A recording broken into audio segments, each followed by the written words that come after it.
peoples all over the world pray and fast. May peace reign all over, especially in troubled regions. Allah's blessing to us all. May the supplication of every sincere heart be heard. Ramadan Kareem, from all of us at Voice of the People Television.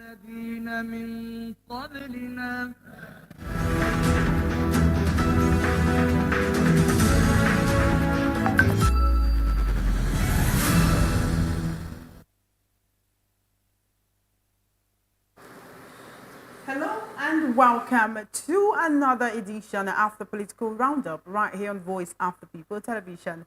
My name is Chioma Innocent. Now, you do know that on the Political Roundup, we discuss and analyze trending issues in the political arena, as well as other sectors that impact our daily existence. We also spotlight major political conversations that have taken place during the day. And of course, we have a seasoned and knowledgeable analyst who will be dissecting these topics for your understanding. Now, before we proceed, let's take an overview of issues across the polity which we'll be discussing today. First up, a northern group, the Arewa Movement for Good Governance, AM2G, has accused the Nigerian Senate of partaking in the mass looting of Nigeria's public treasury. Now, the group made the allegation in reaction to the Senate leadership's suspension of Senator Abdul Ningi. Now, Ningi, who represents Bauchi Central, was suspended for 3 months over allegations of budget padding to the tune of 3.7 trillion naira on the 2024 budget. Now, this Arewa group, the convener and former member of the House of Reps, Dr. Usman Bugaje, at the press conference yesterday said it is unfair for an issue of such magnitude to be swept under the carpet without a thorough investigation. And this is what everyone has been saying since. Why just suspend him? Why are you not looking into the allegations? Why are you not looking into the dust that he raised? And let's try to fix this. Bugaje is saying that the nation's democracy cannot deliver development with the kind of National Assembly that we have. In his words, the National Assembly seems to be an accomplice in the mass looting of the public treasury that has today become the budget process. He's saying this budget process is just a way to loot the country's treasury. Anyway, I will be discussing this with my guest as the program progresses. We'll also be looking at the Labour Party formally petitioning relevant government institutions over the invasion of its premises by the Nigeria Labour Congress, that's the NLC. Now, in the petition, the party is requesting urgent intervention to protect its interests. And of course, it's calling for disciplinary measures against the president of the NLC, that's Comrade Joe Ajeru, and other union leaders. Now, we do know what's been going on between the Labour Party and the Nigeria Labour Congress for some time. The chairman of the Labour Party, Julius Abure, has in turn accused Joe Ajeru's NLC and members that besiege the party's national secretariat. He has accused them of stealing funds meant for the payment of staff salaries, amongst other valuables. He's saying, when you came to picket our secretariat, you destroyed a lot of things, and now you have to pay for them. And the NLC is saying, look, we own the Labour Party, and you cannot do anything without input or without say-so or without us saying, go ahead, right? Now, this and more are the cases going on between the Labour Party and, of course, the Nigeria Labour Congress, NLC. Concerned members of the political party today staged a protest at the national headquarters. Now, these people, they're calling for the resignation of both Joe Ajeru, NLC president, and Julius Abure, Labour Party national chairman. They're saying, look, if you have political ambitions and it's getting in the way of doing your job, maybe both of you should step aside and go and fight away from this field. Quite a funny one, if you ask me. From there, we'll be talking about leader of Miyetti Allah being arraigned before a federal high court in Abuja for allegedly establishing an unlawful ethnic militia group. Now, he was arraigned on a 3-count charge filed by the Office of the Attorney General of the Federation, in which he was accused of violating the Terrorism Prevention and the Prohibition Act 2022. Of course, he pleaded not guilty, but the federal government is saying, why would you go ahead to organize a vigilante for yourself without the input of security agencies? What kind of security do you want to give yourself? But would one blame him, though? With the spate of insecurity in the country, so many people have been calling on security agents to guard them. And in so many areas, especially in the north, that has seemed to be a Herculean task. So would you blame him for, putting together, organizing his own militia, his own vigilante? Yes, that was wrong. And he's been in the custody of security agencies for a while now without being arraigned. Finally, he's been arraigned, and we don't know what will come out of that yet, but we'll be discussing that on the program today. Finally, the presidency believes that patronage of made in Nigeria products is a key to strengthening the naira, and of course, they want citizens to buy goods produced in Nigeria in order to make that happen, in order to solidify the economy, give the economy a booster or a bolster, you may say. Now, the special advisor to the president to media and publicity, of course, Ajuri Ngilale, disclosed this in the press briefing to State House correspondent today. He's saying that one of the decisions taken by the president is to ensure the continued strengthening of the naira against other global currencies. So they are saying, buy Nigerian, grow the naira. One would say this is actually a good move. It's a step in the right direction. Of course, you're urging the citizens to do this. But I'm casting my mind back to the SUVs that were bought for 160 million naira and above, and I don't recall them being made in Nigeria or made by a Nigerian. Anyway, all of this and more we'll discuss right after this break. Do stay with us. The political roundup has just begun.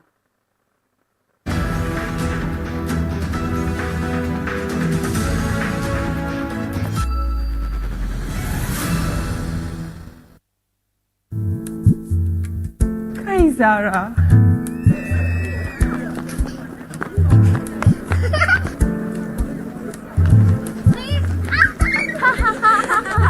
Ramon, come and help me. You can sell enough to be able to drink our first in this evening.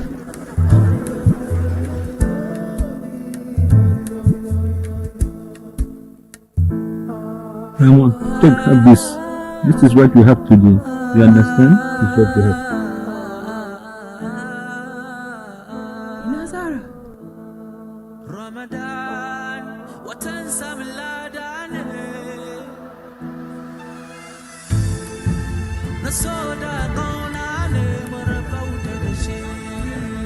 Ramon, oh, don't worry. Stains don't matter. It can be wiped off with just one wash. Okay, thank you. Zara!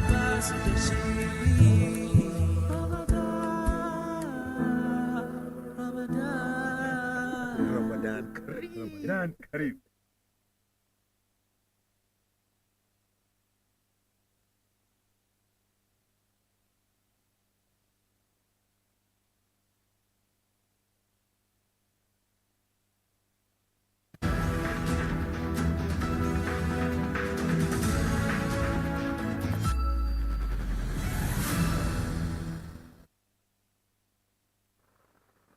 Welcome back. It is now time for us to delve into the cracks of the conversation. And of course, I'm not alone. Right here, I have my in-house guest analyst. You know him. He's Mr. Peter Alasike, development economist, acclaimed author, as well as political, national, social, and public affairs analyst. Welcome to the conversation, Mr. Alasike. It's always a pleasure. Happy Friday, TGIF, like they say. Welcome. Of course, we also have Dr. Joe Udaja joining us all the way from the diaspora, from the United States of America. He's an educationist as well as a political and a public affairs analyst. It's always a pleasure to have you here, Dr. Udaja. Welcome to the program.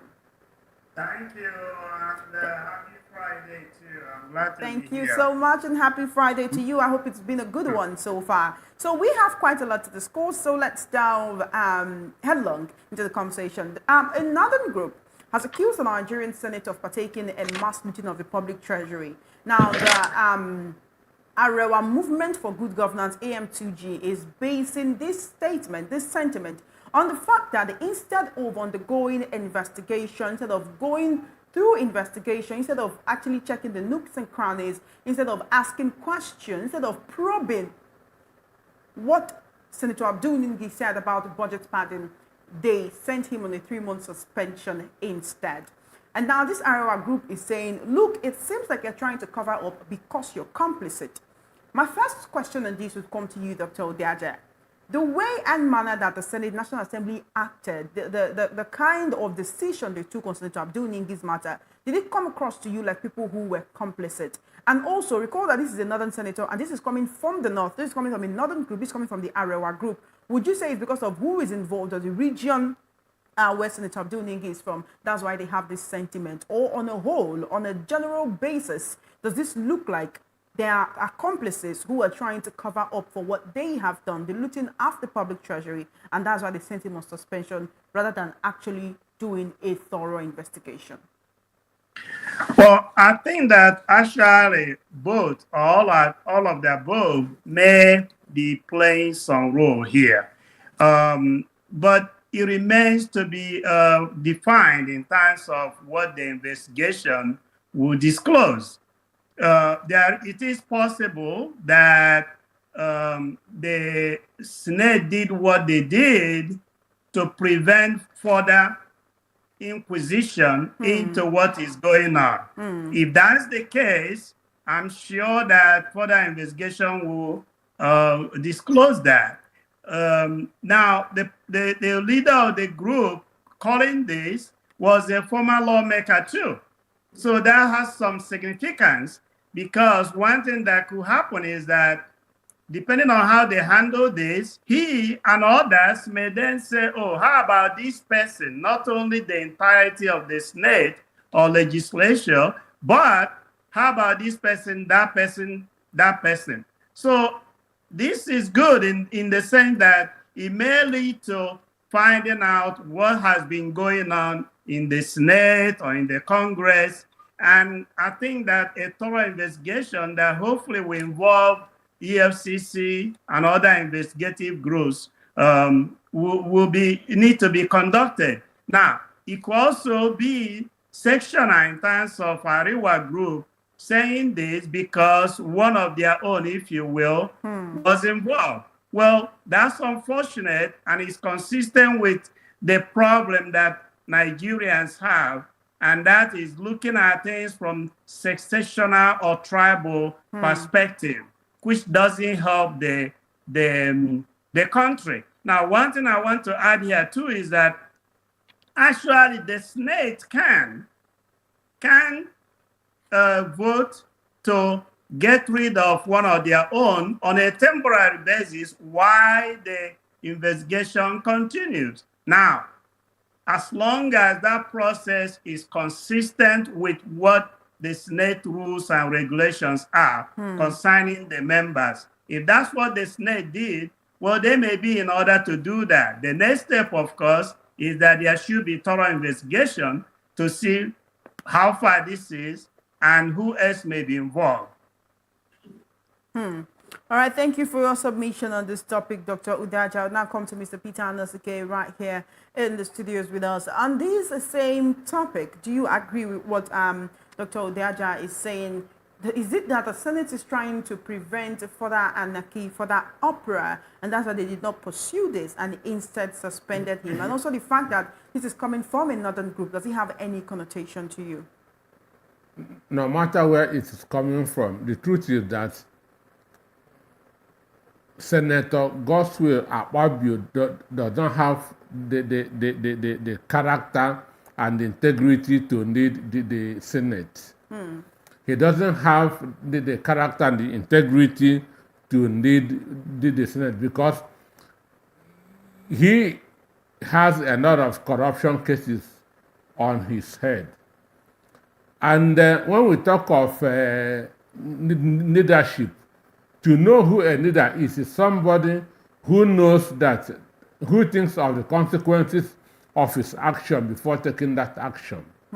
So, Senate President has made the Ningi a hero with this his by this his suspension. So it is not it wasn't well thought out. It was done out of desperation. The way he was shouted down and suspended showed that they don't want him to open up more cans of worms. And but Ningi told the Akpabio that this thing that I have unveiled is too big that neither you or I will be able to close it. So for the past 2-3 weeks, this same issue has been on the front that has become a front page headline news. Even that's NEF has even called for him to be reinstated, his constituency, and so on and so forth. So he's going to be the winner of this. Because they never thought of the consequences of their action. He is now being seen as a saint, understand? But if they really mean well, what they should have done is to investigate that allegation first before doing the suspension. But the way he was held down shows that they want to cover a lot of things. So you believe there is more to it than how it was portrayed? There's more to it, and more will still be unveiled. There is more to it and more will still be unveiled, but what would it be like? I mean, Nigerians, ever since, like Ms. Hanoski rightly pointed out, it's been front page news, it's been headline news for days now. But then when you talk about Ningi being the hero in this case, in what way? Is that to say because he's the one that brought this issue to the fore, he's the one who made Nigerians know about it so he can extricate himself? Well, it is what he said that led to the Cross River senator saying that some people got over 500 million. So it was like from one revelation to another. So he's going to become the winner of all this. He will become the winner in the end. But then who are the losers? Nigerians. Akpabio will be. Akpabio will be. Now what brings about that call it a prophecy now? Akpabio will be, at the end of the day, Akpabio will not finish this 10th Senate. You don't expect him to finish Akpabio will be impeached. You say it. By whom? Is it the northern senators? Even now that the southern senators forum has been revived. They will kick Akpabio out. Just watch. And when it comes, Tinubu will disown him. Tinubu is going to self his head and sacrifice Akpabio. Is this based on the political trajectory of the Senate right now? I've been around. I know how Nigeria works. Been around and knows how Nigeria works. Well, then we will look to see if that if that prophecy will come to pass. Well, then let's move forward. The Labour Party has formally petitioned relevant government institutions about the invasion of its premises by the Nigeria Labour Congress (NLC). Now, you will recall that the NLC president had directed members of the Congress to picket the headquarters, the secretariat, and the offices of Labour Party nationwide. And Labour Party is saying, look, when you came, you stole a lot of things, and it's been causing problems. Dr. Odad, I'd like to direct my very first question on this topic to you. All of the squabbles, this brouhaha, this back and forth between the Labour Congress and the Labour Party, with the Congress saying, we own Labour Party and you cannot have a convention to choose a chairman to renominate, to re-elect, or to just redirect for Abure to become the chairman without us. It would seem that Joe Ajaero is leaving his Labour Congress duties in order to fight for to be a political stronghold, to be one of the Labour Party stakeholders. How did we come from a place of where you're fighting for workers' welfare to begin fighting for party positions? Well, if you don't mind, let me go back to the last topic just for a minute. I think that I agree with what Mr. Anosike said in terms of Senator Akpabio, that his fate may be in jeopardy. I think, though, that it will be unfortunate if at the end he is the only person that takes the hit. I think what this will do, and it will help the country, is if this allegation leads to where there is a whole investigation of what has been going on in the Senate and in the legislature, and I bet you that if such investigation were done, it will not be just Akpabio. There will be quite a number of other people, and that's all good for the country. Now, back to the issue of labor and the NLC. In the last, I believe it was in the last section we had a few days ago, I alluded to the fact that it seems that the NLC has more role within the Labour Party than he should. And I don't have any, maybe those who have been following them know more in this case than I do. However, I think what seems to be happening here is that these two should have been working separately. The NLC shouldn't really be involved in the party business. Even the Constitution says something about that. And I believe that INEC guideline also says something about that. So if that's the case, the question then is, why is NLC so involved in what is going on in Labour Party? If they are indeed involved, then that means that somehow there was some kind of collusion between them, and that's not really good. And what may be happening now is that the chicken may have come home to roost, that whatever they agreed on has not been going well. And that is really not good. There should be that separation of responsibilities and other things. In fact, Labour Party is a political party.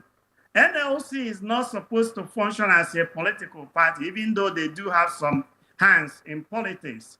So I'm really I'm not happy with what is going on, but at the same time, it may be a case of where there was this entanglement that was created, and now it's leading to problem, and both of them are going through this up and down. That's not good.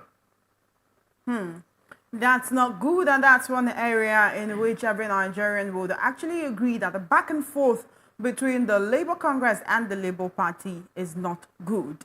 Now, the national chairman of the Labour Party yes, that's Comrade Julius Abure, is accusing Ajero's NLC and those, that beseech the party's national secretariat of stealing funds that were meant for payment of staff salaries. Now, this is amongst the other valuables, right? He's saying it was a show of shame, it was a show of rascality, an abuse of office, and an abuse of the law of the land. He's saying the NLC is subject to the laws of the country, and that the NLC under Joe Ajaero is not above the law. The law precludes him and leadership of the NLC to take laws into their hand. They besieged their office, broke the fence, destroyed the gate, unlawfully took possession of the secretariat, and destroyed the properties worth millions of naira. Now, this is actually unfortunate, because we are seeing this quarrel, and one would think, where did it start from? Mr. Anaski, I'd like to ask you, the NLC's assertion, right, that the Congress owns the Labour Party, is there any iota of truth in it? Well, to be honest, I'm very, very disappointed at Joe Ajaero. Joe Ajaero is my very good friend and a brother. When he was when he was in Vanguard newspaper, I was in the Sun newspaper. We covered the same beat. So from there, he joined National Union of Electricity. We remain friends up to today. But I'm seeing a kind of disappointment in his in the way he is piloting the NLC. One, NLC is a trade union, not a political party. Other countries, UK has a Labour Party, understand? But their trade union does not interfere with the affairs of the Labour Party in UK. So what Ajaero is doing is disappointing. And the Labour Party was a carcass, was dead before P2B breathed into it, and it became a living being. And very soon it's going to be consigned into the dustbin of history, because I'm sure that P2B will have nothing to do with the party anymore. And the reason Labour Party become a brand or a name is because of P2B. Without P2B, the party has died and decayed long ago. But with what they are doing, they have disappointed the Nigerian people, Nigerian youth, and anybody that has any reason to associate with the party. Understand me? So I feel that very soon P2B will find another political platform, and all this nonsense will end. But won't that be political prostituting on his part? No. He's been in the PDP, he's been in APGA, he's now in the Labour Party, and you expect him to move. He will move because these people are playing childish games. So you feel they are more or less staining his white? They are playing childish games. Understand me? So P2B will have no reason that to stay under a falling roof. Okay, I'd like to direct my very next question to you still on this topic, Dr. Udaja. Do you agree that the presidential candidate of the Labour Party in last year's election will be compelled to move on from the Labour Party due to the wranglings, the squabbles they're having with the Labour Union?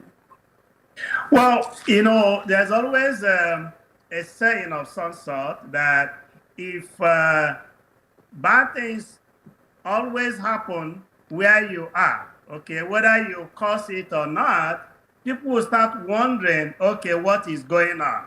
I think P2B is in a difficult situation. Last time I did make this statement that P2B and other party leaders need to sit down and go through what is going on and take care of it, okay?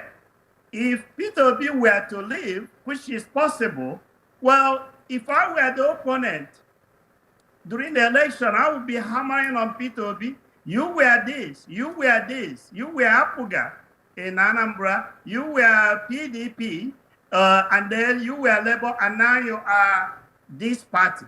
That alone can make many people say, okay.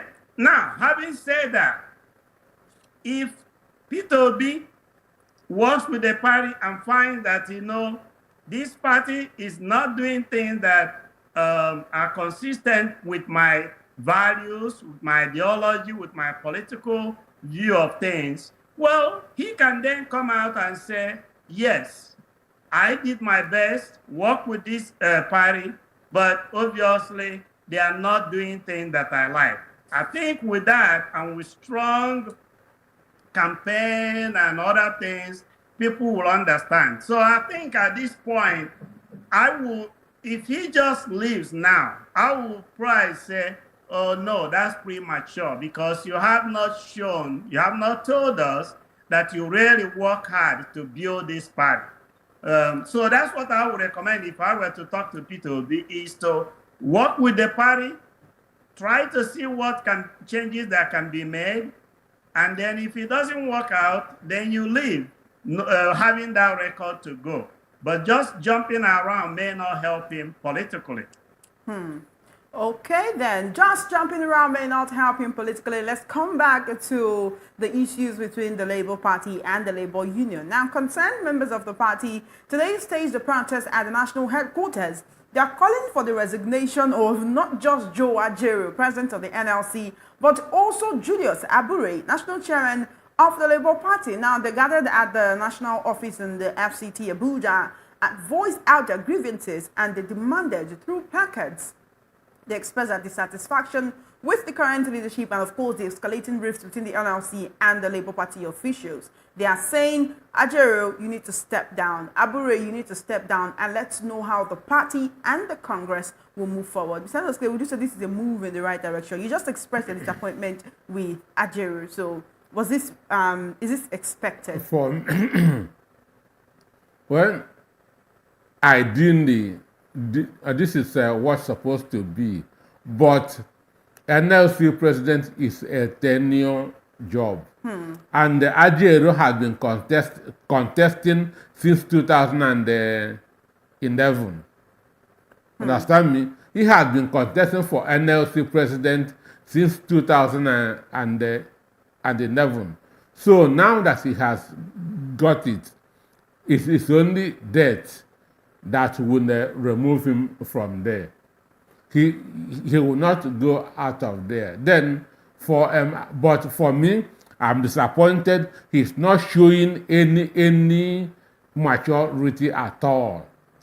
From where he's coming from, as a journalist and attitude to one, vibrant. he has gone beyond what is happening at the moment. So, but the only way that there will be peace is for both Abure and Ajero that to step down. But it is not going to happen. Because they love this like a man loves oxygen. All right, Dr. Udaja, I'd like to come to you now. Do you agree with what Mr. Anosike has said about Abure and the chairman of the Labour Party, and of course, Ajero, president of the NLC, that they need to step down because the issue is not between the Congress and the party, but between these two men that seem to have a rancor between them? Well, there's no doubt that if they step down and step out, that it may help. However, if there are issues that we don't know about, which means there are a lot of other internal issues, then their stepping out will only be a cover for a few months before other issues start to come out. There is, they are at the point where their leadership has issues. And the normal thing would be in a situation like that is to get out and let other people run the show. But again, there may be more issues. And I really do believe there are more issues within the two groups. I do think that the NLC has a lot of stake within the Labour Party. And so if they leave, those things will still be there. That's my fear. If, on the other hand, it is a personality issue, well, if they leave, then the party members and other stakeholders can then sit and find other people. But I don't see much movement towards that yet. I think it's more of there may be something going on within the party, within the kind of arrangement they have that is now coming back to haunt them. And they need to deal with those regardless of whether these people step out or not. And they may not, especially Ajero, who evidently has a strong cemented position there. If that's the case, then it will maybe through legal system that they will be able to force him out. And that would be nasty. And that would be nice, you say, Dr. Udaja. No, sorry, I said that would be nasty if they go to a legal path. That would be nasty. But then, do we expect them to go the legal path, Mr. Anderson? Final question on this topic.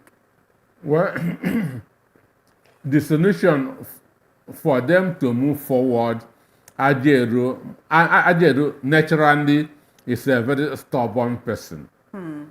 Ajero and the Adams or Shomone never see eye to eye. So that's who Ajero is. So the only pathway for both of them to step aside. Let neutral people come in. Let neutral people come in, and these neutral people, how do we know they will not continue the squabbles? Anyway, let's move on. Leader of Miyetti Allah Kautal Horror Group, Bello Bodejo, has finally been arraigned before the Federal High Court in Abuja for allegedly establishing an unlawful ethnic militia group, the Kongiya Zaman Lafia. Bodejo was arraigned on a 3-count charge filed by the Office of the Attorney General of the Federation, in which he was accused of violating the Terrorism Prevention and Prohibition Act 2022. Mr. Anoske, the way the government has been throwing around charges of terrorism for a while now, can we say it's alarming? Because Binance has been accused of terrorism, MFLA has been accused of terrorism. Just recently, 15 names were released. All of these and the 400 names were released in 2021 by the UAE. We still have not heard anything about it. Well, our so-called intelligence officers, they always want to have strong cases. Mind you, the Arewa of Ajawa State, the same thing.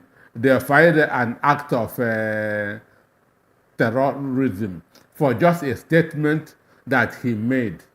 So it is what is raining that for them at the moment. But what Badejo did, he committed an offense by inaugurating a security team. Nigeria is not a banana country. That's officially we are a country of law and order. So you cannot just begin to create your own security outfit. Herdsmen, understand? This cattle dealers, rearers is a private business organization. So if you should have your own security outfit, it means that those dealing in timber in the forest of Ondo should also form their own security outfit. It means that those selling electronics at Anabo International will also have their own security outfit. So if every association begin that to form security outfit, are we in a country? So what he did is against the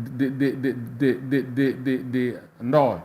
And what he failed to recognize is that the king who knows Joseph is no more there. That is his mistake. Understand? We now have a Pharaoh who does not recognize Joseph.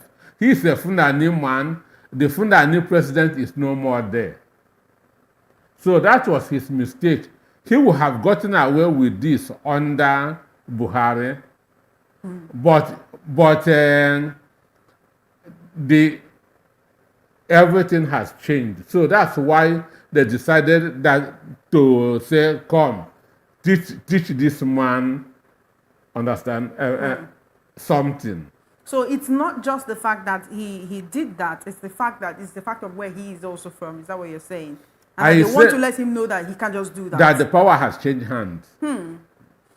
Dr. Odaja, do you agree that the reason why this Miyetti Ala bus is being dragged this way and that reason why it's going to these legal tussles is because they want to let him know that power has changed hands? Going back to what I said earlier about the federal government throwing charges of terrorism all around, it seems that they are really digging and trying to just put a face, finding somebody that they will say, okay, this person is responsible for the terrorism in the country, even if it doesn't just cover anywhere. This act of organizing his own militia can it really be qualified as terrorism? And of course, do you agree with what Mr. Noske said about his region playing a big role in why he's going through these legal issues?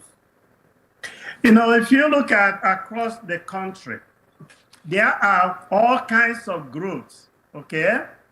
Some of them have been categorized as terrorist groups by Nigerian government, and Boko Haram, for example, by some international, some outside countries. So Nigeria has problem with terrorism. Nigeria has problem with cultism. And if you put all these together, and then you have the militia group or vigilante groups, if you put all these together, it's like you have a pot full of trouble, okay? So what they are doing, if what they are doing is to look at these groups and say, you have a group that is terrorizing the country or the society or businesses, we are coming after you, then that's a good thing for the country. All these groups across the country are not doing the country good. Now, I'm not getting into their reasons for existence and all that, but I believe that if the federal government has evidence to show that any group you form has terrorized the society, is involved in kidnapping and all those kinds of things, it makes sense for the federal government to go after that group. Nigeria will not move in the right direction with all these groups. I don't know any part of the country now where you will travel without feeling a sense of something may happen. And whether it is by public, by investigations, by statements, many a time they point to certain groups.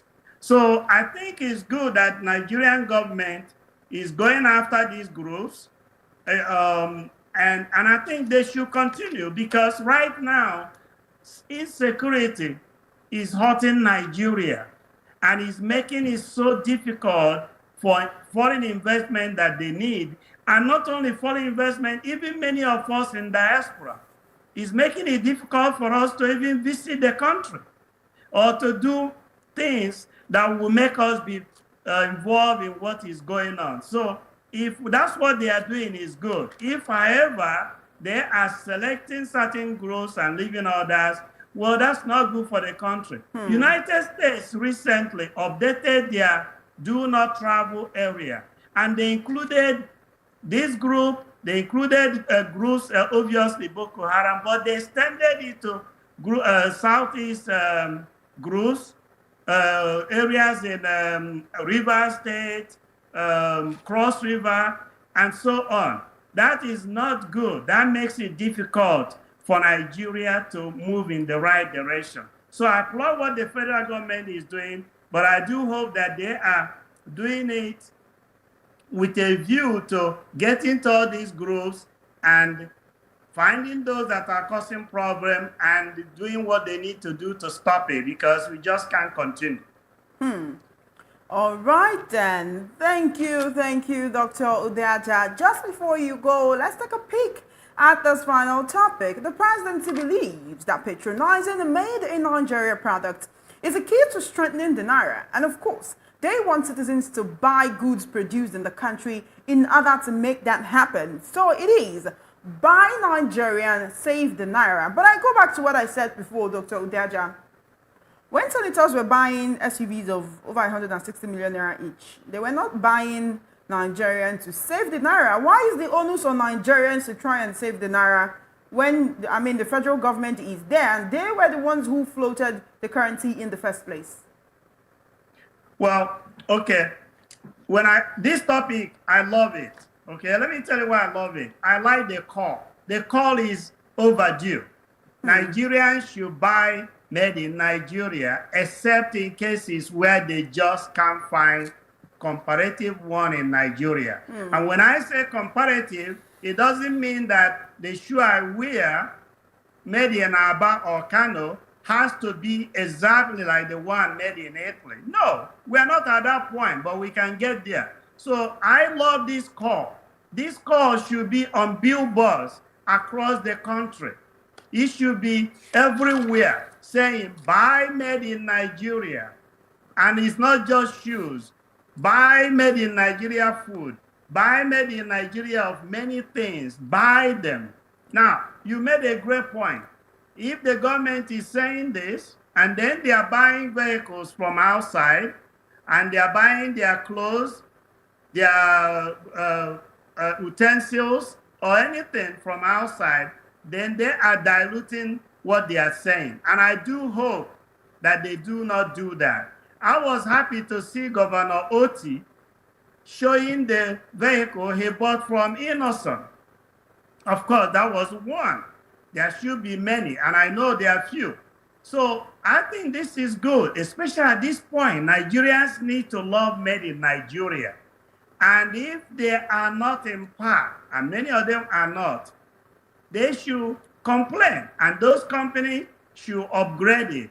Also, I think the federal government should go after people who make fake products, especially in things that people eat or medicine they drink, because they are hurting a lot of people. So they should go after those, because otherwise people will be dying. And finally, I believe that the federal government should send people across the country to educate them on why made in Nigeria is consistent with developing Nigeria. It allows Nigerians to tap into their creativity and ingenuity to produce something for their people. And it makes them be happy.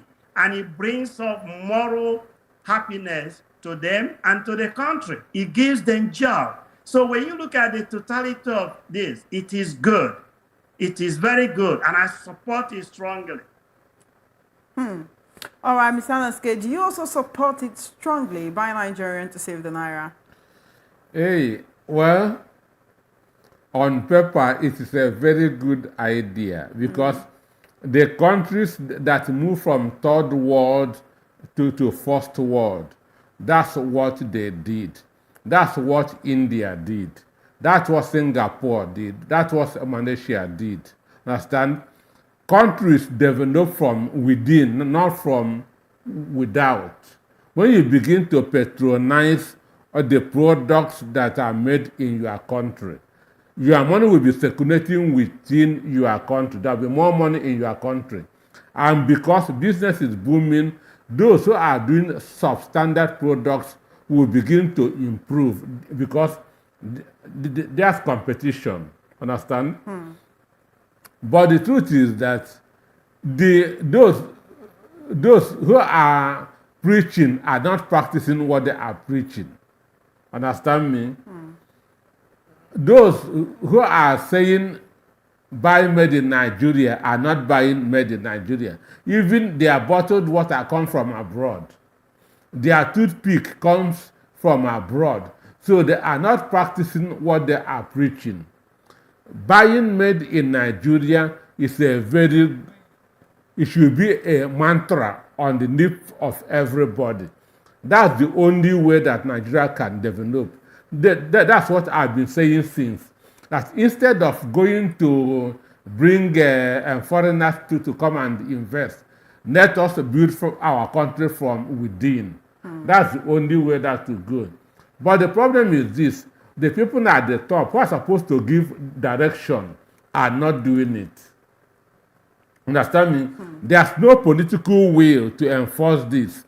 If the president is wearing a bandmade shoe, if the president is driving a nursing car, it will encourage every other person to go that way. Understand me? And not if I'm drinking Coscaris water and the president is drinking water made in Virgin Island. Understand me? So the masses and the presidency are not on the same page on this. It is a good idea. It is a good development. It should be encouraged. It should be preached even in the churches and mosques. But the leadership will to enforce it is not there.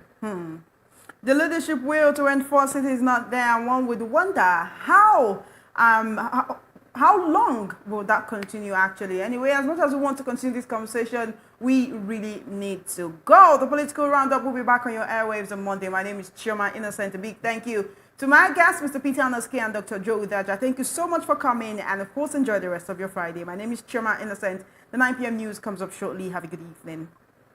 Thank you. Have a great weekend.